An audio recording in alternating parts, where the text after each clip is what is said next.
Welcome to the Smart Weight Loss Coaching Podcast. I'm Dr. Lisa Olson, a board-certified weight loss medicine specialist and certified life coach. In this podcast, I'll share fresh insights and effective techniques for incorporating mindset, habit change, and proven science into your life. Are you ready to achieve sustainable weight loss, wellness, and longevity? Then let's jump in and lose weight the smart way.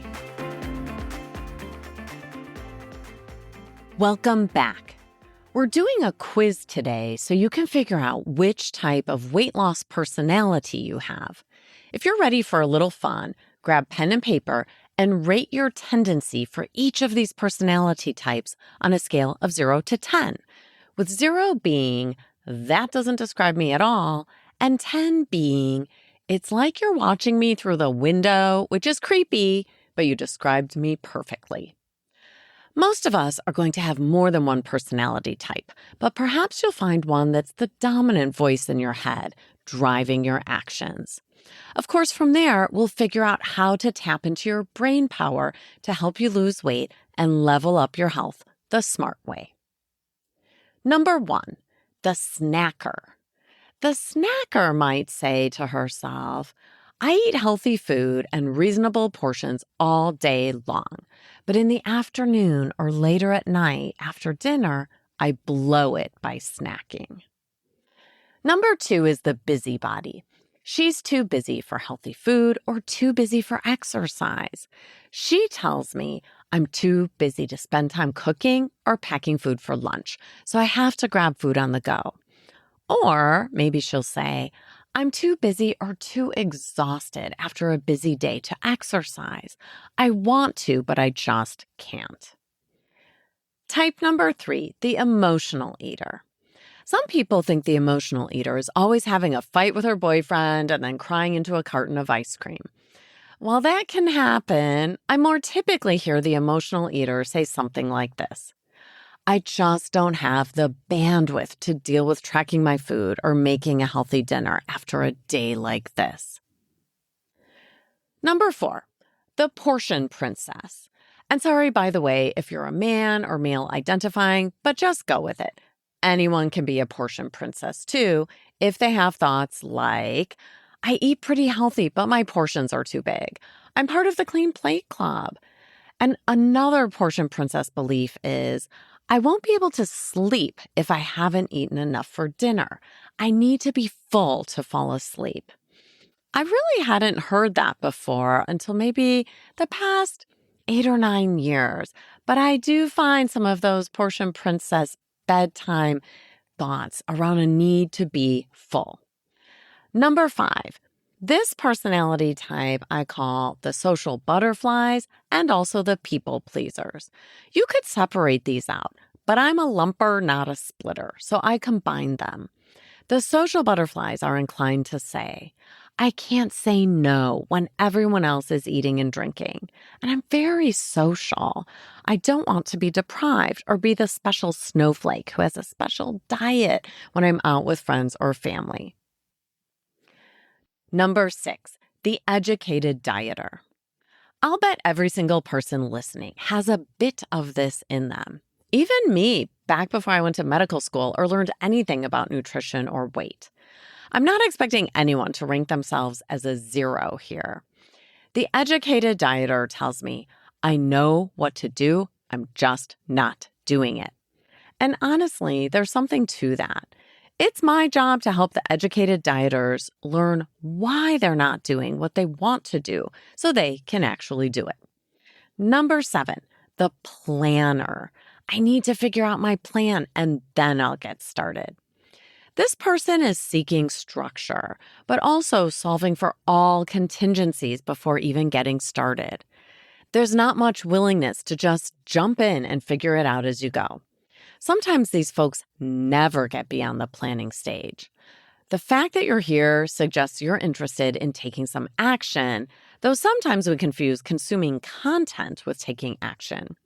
I'm thrilled that you're listening to this podcast, but my question to you is, what do you do at the end of each episode when I ask you to take a moment to decide your NBA, your next best action? Do you actually do something or just make a plan for what you're going to do some magical day in the future? Number 8, the obedient student. She says, just tell me what to do and I'll do it. How many calories can I have? What percent fat? How many times a week can I eat nuts? Is fruit allowed? How often can I have chips with my lunch? Should I be intermittent fasting or do a ketogenic diet? This person often loves the latest fads and wants an expert opinion about trying them. Number 9, the helper. I'm so busy taking care of everyone else, I don't have time to focus on myself right now. The end result of being a helper is similar to the end result for personality type 2, the busybody who was too busy to cook or too busy to exercise. The helpers are too busy worrying about and tending to the needs of others to consider any needs of their own. Plus, they feel selfish considering their own needs when they feel it's their job to help their kids, their spouse, their in-laws, their colleagues, and their dog. Embedded in this can be a sense of unworthiness, or it can also relate to the way we socialize girls and women in our society. Good girls and good women are helpful and put the needs of others first. That's an issue, even though everybody loves the helpers. The last personality type, number 10, is the on-the-bus dieter. She tells me I'm either all in, I'm on the bus, or I'm off the rails. There's nothing in between. When I'm on the bus, I eat beautifully, I exercise, I get enough sleep, I track my food. When I'm off the bus, everything falls apart and I don't do anything about my weight. The on-the-bus dieter will often yo-yo up and down with her weight, depending on whether she's on or off the bus. So, what did you discover about yourself? How many of these personality types were relatable to you? When I think about my younger self, I was definitely a combination of the helper, the obedient student, the planner, and the busybody, either too busy for healthy eating or for exercising at different times in my life. There was certainly some emotional eating tossed in there too. What I'd like you to know is that you can work through whatever personality type you are in order to have success with your weight loss and health goals. There are common threads when it comes to how we approach each of these subtypes in my program. Today we'll start by talking about the biggest commonality.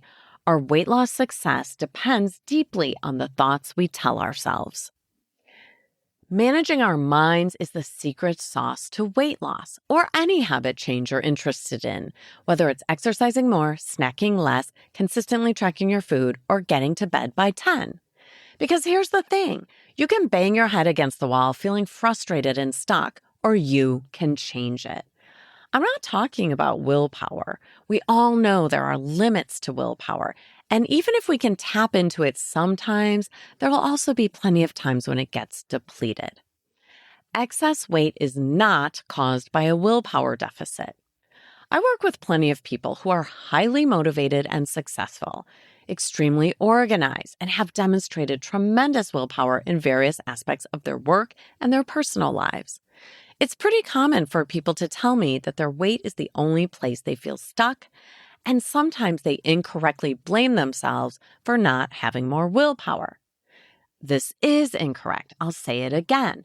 Excess weight is not caused by a willpower deficit. What we want to do is tap into our brain power, not our willpower, for weight loss.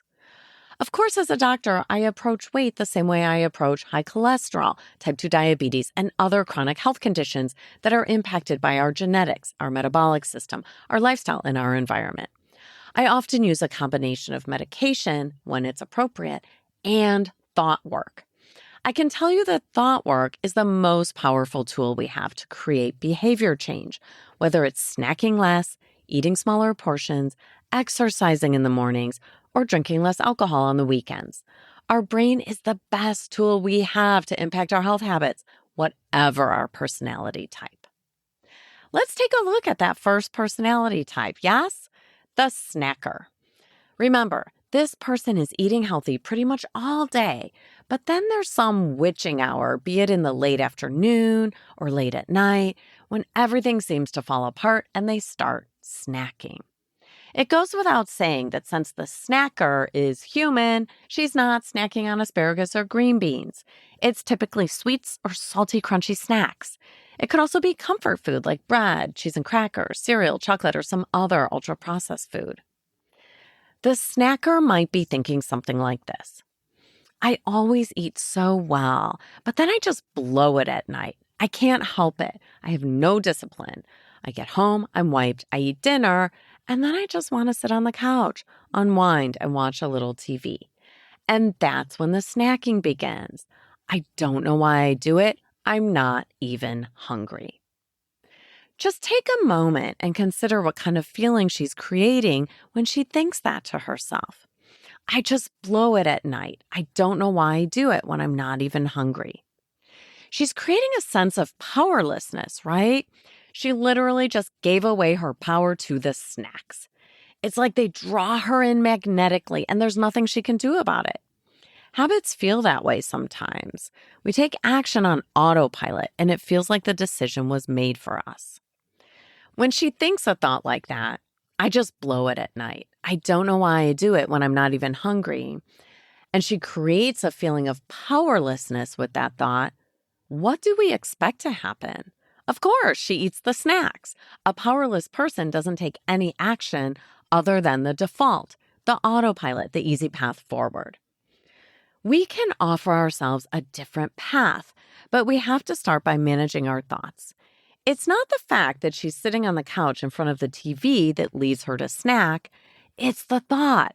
I just blow it at night. I don't know why I do it when I'm not even hungry. That thought drives the powerless feeling, and feeling powerless drives the snacking. She doesn't even try to sit with the urge to snack without acting on it because she created the belief that she can't help it. The good news is that the snacker can offer herself a new thought, and then she can start practicing that thought before she gets home, eats dinner, and heads to the couch. Here's an option she might choose. I know I just snack out of habit, and I know that habit change is possible for me. I don't think it will be hard because I'm not even hungry at night after dinner. Right off the bat, that thought creates a sense of possibility, of confidence and hopefulness. She takes her power back with that thought. I'll say it again. I know I'm just snacking out of habit, and I know that habit change is possible. I don't think it will be hard because I'm not even hungry at night after dinner. Now that she feels hopeful and confident, she'll take some kind of action. Maybe she'll skip TV to interrupt the habit of sitting on the couch, turning on the TV, and snacking. Habits can often be uncoupled simply by a change of routine. There's a lot more to it, but this alone might be enough for some of you to take your power back. Over the next few months, we'll sprinkle in more ways to use your brain to manage the different personality types that I see when helping people with weight loss. The thoughts each personality might choose to drive feelings and actions might differ a bit, but all of these personality types share in common the fact that they can achieve weight loss and better health by tapping into their own inner wisdom and choosing helpful thoughts. Speaking of thoughts, it's time to choose an NBA for this week. What's your next best action going to be? Is there some kind of habit that you'd like to change? You've already got the tools to get started in your own prefrontal cortex, right up in front in your brain. Start by raising your awareness of thoughts that might be blocking you. Thoughts like, I always blow it. Take a look at what kind of feeling you create when you think your thoughts, and notice what kind of action you take when you feel that way. Now, are you ready to offer yourself a new thought? You don't have to do this right away. Sometimes it's enough to simply notice the old unintentional thought and to realize what it's creating for you. We'll talk about this again when we revisit some of the other personality types in future episodes. Before we wrap up, are you wondering who won our raffle for a free 12-week membership in the Smart Weight Loss Coaching Program? By the time you hear this podcast, we will have drawn the winner of the raffle. But at the time I'm recording this, the drawing hasn't actually been done yet because I'm ahead of schedule. So I don't personally know the name of the winner yet. It's fair to say that if you haven't heard from Dina, my awesome assistant, we didn't draw your name. But you can still join us anytime. And of course, we'd love to have you. Check out Lisa Oldson or Smart Weight Loss Coaching on social media to see the first name of our winner. As we get closer to Thanksgiving here in the U.S., I'd like to share how grateful I am to all of you listening to our podcast, for following us and sharing our show with those you care about. We have about 12,000 downloads all across the world. This is truly an honor. Thanks so much for listening. If you'd like more support during your smart weight loss journey, check out our group coaching program at smartweightlosscoaching.com. Until next time, stay well and stay smart.